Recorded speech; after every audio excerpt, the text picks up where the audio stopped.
effectively, the world is going through the pandemic with the COVID-19. Obviously, we've seen the effects of that here at Moody Air Force Base. We had to shut down flying ops altogether there for about 2.5 weeks. And we had to figure out kind of a way forward in operations because as an Air Force altogether, we can't just stop operations, stop training. We got to keep going forward with it.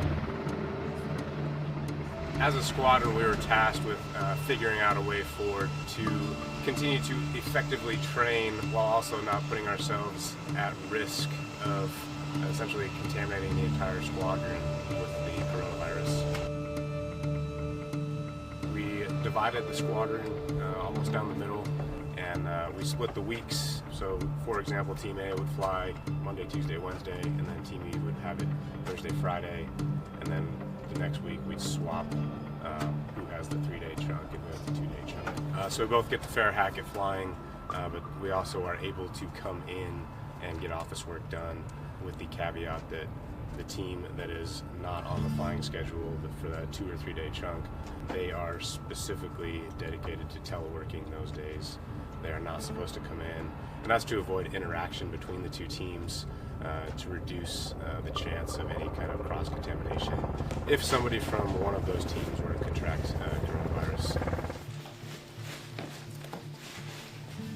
Our main goal is to make sure that we get our crew members' equipment clean, disinfected, but also we're trying to mitigate the risk of getting anyone exposed to COVID-19. So we're just making sure that we're maintaining our distance, wearing gloves, spraying down wherever the equipment may be.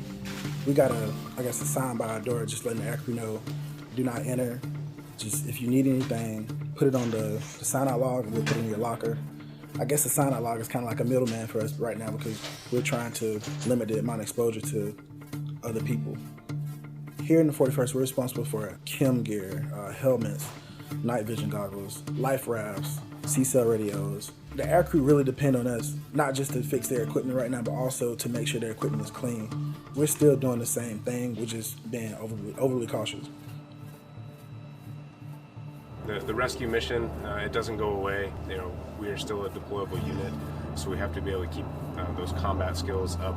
Additionally, the stateside mission doesn't go away either, right? So if we were to see another hurricane come through or any type of potential stateside support mission, we could still have to go do those missions, in which case we need to stay current and qualified in all aspects of what we're doing with the helicopter.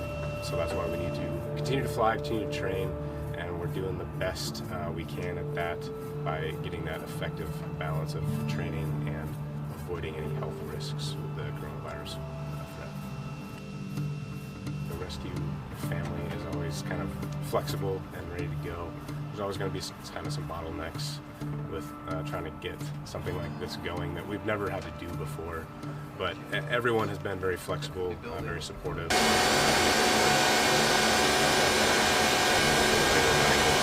For the foreseeable future.